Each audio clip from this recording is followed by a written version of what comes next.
Assalamualaikum warahmatullahi wabarakatuh.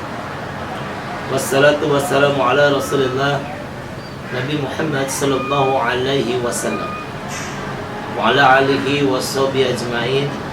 Amma ba'd. Rabbi shrah li sadri wa yassir li amri wahlul 'uqdatam min lisani yafqahu qawli. Bismillah tawakkaltu 'ala Allah la haula wa la quwwata illa billahil 'aliyyil. Hasbunallah wa ni'mal wakil, ni'mal maula wa ni'mal nasir. Ikhwan fillah, marilah kita bersyukur kepada Subhanahu wa ta'ala.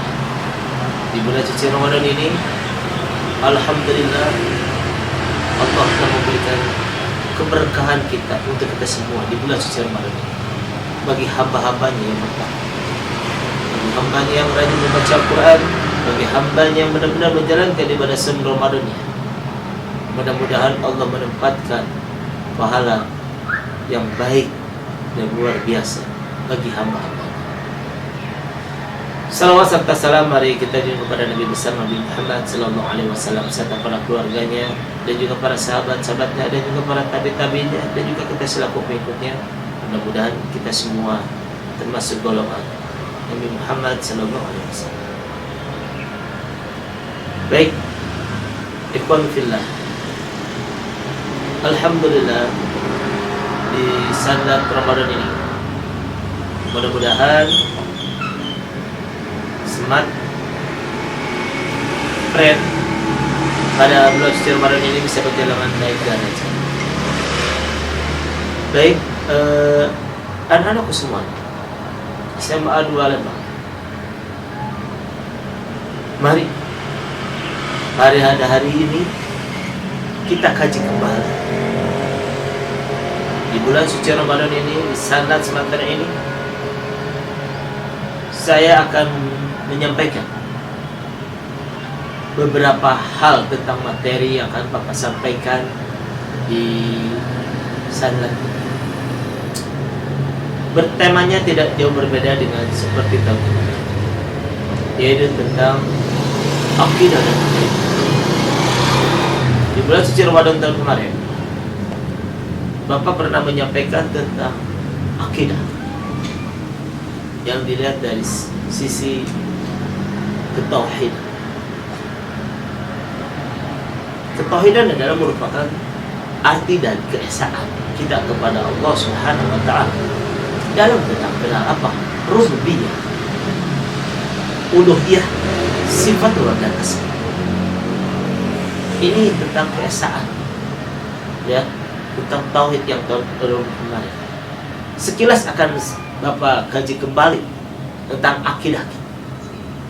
Sebelum Bapak melanjutkan tentang materi yang akan Bapak sampaikan kepada masyarakat, di situ terletak bahwa tentang akidah itu adalah tentang keesaan. Tentu kaji kembali untuk kelas 10 agar bisa lebih jelas lagi apa sih yang dimaksud dengan rububiyah.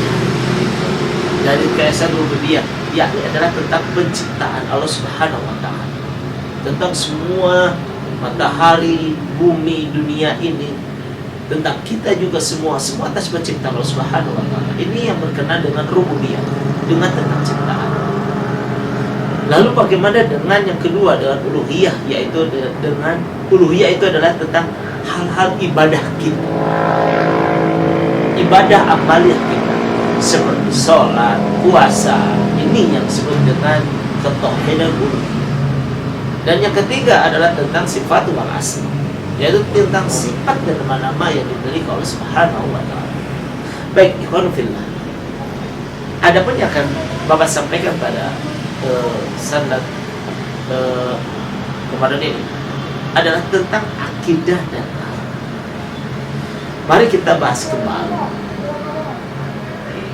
Akidah itu sendiri apa? Akidah sendiri itu adalah, kalau dilihat dari sisi bahasa, akidah itu artinya adalah dari kata aqoda yaqidu akidah. ada akidah. Artinya adalah ikatan. Ya, kalau secara bahasa artinya adalah mari kita lalu kita akan kembali dari sisi istilahnya. Kalau dari sisi istilahnya berarti itu adalah tentang keyakinan seseorang yang berpegang teguh pada apa yang diyakini. Itu artinya. Ya. Sementara akhlak itu sendiri adalah yang berkenaan dengan tingkah laku atau perilaku yang melekat yang ada pada jiwa seseorang, sehingga melahirkan dua hal. Perilaku tersebut ada hal baik dan ada hal yang buruk. Ini ya, kalau dilihat dari sisi pengertiannya, akidah dan akhlak itu tidak bisa kita pisahkan. Kalau kita berbicara tentang akidah dan akhlak, itu berbeda nggak sih? Kalau dari lihat sisi pengertian, tentu pasti beda akidah dan akhlak. Tapi kalau dilihat dari sisi apakah kedua tersebut, akidah dan akhlak ini ada kaitannya atau ada hubungannya atau tidak? Tentu ada. Ya, tentu ada. Akidah seseorang itu tentang kepercayaan dan keyakinan kepada Allah Subhanahu wa taala. Kalau dia sudah benar-benar tentang ketauhidannya kepada Allah, sudah benar-benar menyatu, sudah benar-benar menjiwai dengan dalam dirinya, maka akhlak pun juga dia akan baik juga. Tapi jikalau seandainya perilakunya kurang baik, tentu tauhidnya juga. Orang yang benar-benar yakin dengan ada keberadaannya Allah Subhanahu wa taala, dengan yang dipegang akidahnya itu, bahwa yakin bahwa Allah itu ada. Qul huwallahu ahad, Allahus samad, lam yalid wa lam yulad wa lam yakul lahu kufuwan ahad. Sudah jelas dia yakin bahwa Allah itu adalah satu, esa. Allahus samad, Allah itu adalah tempat bergantung kepada dan segala. Lam yalid wa lam yulad, dan juga Allah tidak beranak dan juga tidak diperanakan. Walam yakul lahu kufuwan, dan tidak akan ada satupun yang bisa membandingi, dan tidak akan ada satupun yang bisa menyerupai. Dia adalah Allah. Jikalau seandainya ada orang yang masih percaya sama yang hal-hal yang sifatnya musyrik, berarti ketauhidannya perlu dipertanyakan. Ketauhidannya itu dia masih belum dapat, akidahnya itu belum sampai ke jiwanya, hanya sebatas percaya saja, tapi tidak ada dalilnya. Ini akidah. Maka dia akan mudah, ya kan? Akidah itu akan pengaruhi pada perilaku kita, akhlak kita. Tentang muamalahnya sama Allah sama muamalah hablum minan nas, ya? Lalu muamalahnya gimana gitu? Jikalau seandainya tentang keesaannya kepada Rabbnya, kepada Allah, ini masih belum kuat tentang akidah, maka perilakunya pun juga pasti akan beda.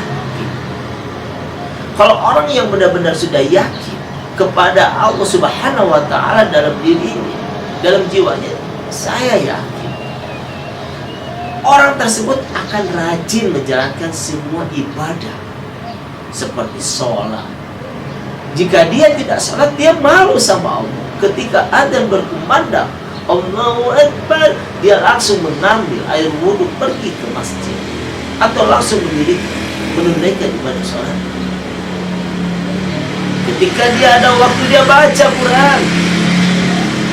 Tapi zaman sekarang kalau kita lihat, banyak orang yang ketika ada panggilan Allah mereka biasa-biasa saja. Ketika ada Al-Quran, ketika ada waktu kosong, mereka lebih enak dengan gazetnya. Sehingga waktu banyak yang terbuang dengan hal-hal yang tidak penting, yang tidak bermanfaat untuk diri. Kenapa kita tidak gunakan? Kalau orang yang percaya kepada Allah akan yakin adanya bahwa Allah nanti akan memberikan balas kepada hambanya, yaitu adalah surga. Yakin hambanya itu akan yakin sholat, membaca Al-Quran, sedekah, bersedekah, dan zakat dan infak, mereka pasti akan menjalankan semuanya dengan baik. Nah, dia malu untuk berbuat tidak sopan kepada orang lain, kepada kedua orang tuanya. Tapi zaman sekarang jauh dari seperti apa yang kita harapkan. Jadi akidah dan akhlak ini adalah satu ikatan yang relasinya sangat kuat sekali. Kalau seandainya akidahnya baik, maka perilaku juga pasti akan baik. Kalau perilakunya baik, tapi belum tentu akidahnya baik. Banyak orang yang melakukan ibadah sholat, orang kaya banyak yang dermawan, tapi gak pernah sholat. Berarti tentang akidahnya perlu dipertanyakan. Kepada Robnya itu masih belum. Tetapi kalau akidahnya sudah baik dan benar, dalam kehidupan sehari-harinya, maka perilaku punya juga akan baik. Ikhwanul fillah, pembahasan pada Ramadan ini, Bapak tidak akan menerangkan secara panjang, secara detail bagian dari apa itu, bagian dari akhlak, akidah, mujahadah itu, karena waktu kita yang dibatasi. Insya Allah nanti kita akan bertemu lagi di Ramadan yang akan datang. Nanti akan Bapak sampaikan lagi, Bapak akan sambungkan lagi. Jadi untuk sementara kita harus yakin bahwa akidah dan akhlak ini adalah mempunyai hubungan dan kaitan yang sangat erat, tidak bisa kita pisahkan. Ya, jadi orang yang akidahnya baik sudah pasti perilakunya pun juga baik. Tapi kalau seandainya perilakunya baik, belum tentu akidahnya baik pun. Ya, banyak orang yang baik tapi akidahnya belum. Makanya kita harus melihat orang itu dari sisi luar dan dalamnya. Apakah kedermawannya itu karena Allah, atau hanya karena untuk semata-mata dunia saja? Ya, ini yang perlu kita ingat. Kalau Allah sudah ridho, maka Allah akan memberikan keberkahan yang banyak. Harta kita yang berkah, rumah kita yang berkah, apa yang kita berikan untuk orang lain semoga menjadikan berkahan kepada kita. Kenapa? Karena Allah ridho. Apa yang kita kerjakan, apa yang kita lakukan, itu semata-mata karena Allah Subhanahu wa Ta'ala. Baik, alhamdulillah. Mungkin ini yang akan bisa Bapak sampaikan. Insya Allah di Ramadan yang akan datang kita bisa dipertemukan kembali dalam salat semakre nanti. Mudah-mudahan Allah selalu senantiasa melindungi kita, menjaga kita, dan bisa kalian menjalankan ibadah sholat Ramadan dengan baik. Aku qouli hadza wa astaghfirullah. Assalamualaikum warahmatullahi wabarakatuh.